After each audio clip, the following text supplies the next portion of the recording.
simplement devant témoin ou pas, et juste comme ça. Merci. Salut, ça va? Donc on est au Flow pour la première partie de Condé Springs. Dernier réglage avant le concert de ce soir pour André Grise. On est content et puis en même temps on est un peu stressé, l'adrénaline, mais on est vivant. On est tellement vivant. C'est à Paris, sur le Flow, une péniche concert amarrée sur les bords de Seine près du pont Alexandre III, que nous retrouvons cette chanteuse qui mélange pop, folk et gospel. De la concentration, un peu de trac et une certaine fébrilité. Car ce soir, André présente pour la première fois devant le public les chansons tirées de son premier album qui sort bientôt, intitulé Une femme qui croit en toi. Libre, ça nous rend libre, et je supplie quand tu dis merci. Ce qu'il y a de spécial, c'est que c'est mon premier album. C'est une déclaration. Déclaration de ma foi, déclaration en Dieu, enfin à Dieu. Voilà, j'évoque ma relation avec lui. Et en même temps, je revisite des gospels traditionnels, puisque c'est comme ça que j'ai commencé à chanter et à travailler ma voix. Le gospel, une musique que lui a fait découvrir sa maman. Depuis, ce style ne l'a plus quitté.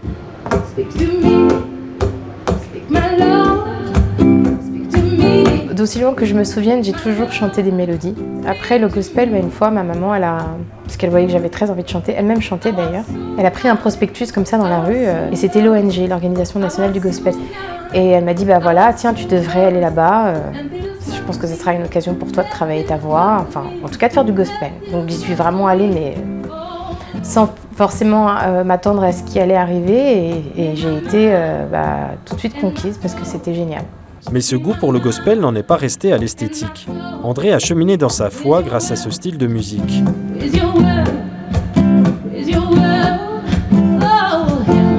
Moi, je viens pas de l'église, donc voilà, il a fallu faire tout mon apprentissage. Mais quand on fait du gospel, finalement, il y a un impact. Et à force de chanter ces paroles, finalement, ces paroles, elles rentrent en nous. Et c'est vrai que ça m'a rapprochée de Dieu. Mais ce qui m'a vraiment rapprochée de Dieu, c'est à l'époque, je menais une vie qui n'était pas forcément celle que je voulais. Et je me suis posé la question, je me suis dit, bon, qu'est-ce qui se passe? Je voulais rencontrer quelqu'un, j'arrivais pas, ça marchait pas comme je le souhaitais. J'étais pas très stable, je manquais de stabilité et j'ai commencé à prier très très fort, j'ai commencé à lire ma Bible, j'ai lu énormément les évangiles. Pour moi, ça a commencé par les évangiles. Notamment celui de Matthieu, et j'étais très sur l'histoire du semeur.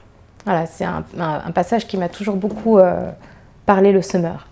L'histoire de cette graine-là, comment elle est enfouie, comment elle reste, comment elle prend racine, et comment en même temps elle grille sur le sol, et puis elle n'a pas le temps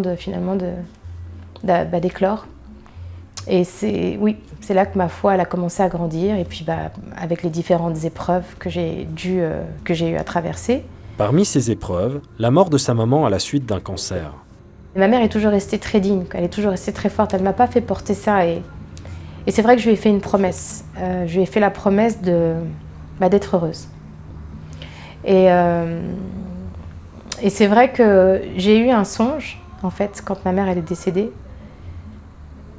Et dans mon songe, en fait, l'Esprit de Dieu m'a parlé. Il m'a dit, voilà, tu as deux chemins, tu as deux choix, en fait. Soit tu décides de rentrer dans ce deuil et d'être malheureuse et d'être triste, ou soit tu décides de me faire confiance et d'accueillir et de laisser partir ta mère et d'avoir confiance en moi. Et voilà, moi, la parole qui m'accompagne, c'est ça, c'est Dieu qui m'a ouvert les portes, et s'il permet que je sois là ce soir, c'est qu'il y a une raison. Donc je lui fais confiance. Pour André Grise, chanter et moderniser le gospel est aussi une façon de ne pas garder cette foi pour elle seule. Mais moi, j'ai envie qu'ils repartent avec une parole qui va leur faire du bien, qui va les nourrir, qui va leur donner envie de croire, qui va leur donner envie d'espérer, qui va ils vont peut-être se poser la question, ils vont dire, tiens, mais elle est croyante, de quoi elle parle? Parce qu'il y a la mélodie, il y a la musique, et puis ils vont entendre les mots. Sa présence est comme un phare dans la nuit. Sa constance à mon égard ne change pas. Peut-être qu'il y a des gens qui sont en chemin, qui recherchent Dieu. Peut-être qu'il y a des gens qui ne connaissent pas du tout Dieu, que ça leur donne envie. Voilà, que ça leur donne envie de chercher. J'ai compris que c'est dit non à l'une de mes prières. Ce n'est pas pour me voir baisser les bras, mais qui suis-je pour clamer ton verbe? Une femme qui croit en toi, mais qui suis-je pour clamer ton verbe? Une femme. Je l'aime. Non, j'aime Dieu, vraiment. C'est pour moi, c'est. Je pourrais pas. Si je n'avais pas eu Dieu dans ma vie, je pense que j'aurais pas pu accomplir tout ça. Voilà. Il me. Je sais pas si ça se dit, mais il me parfait. Je me perfectionne avec lui. Je porte encore le bouclier de la foi, qui est le drapeau qui flotte dans les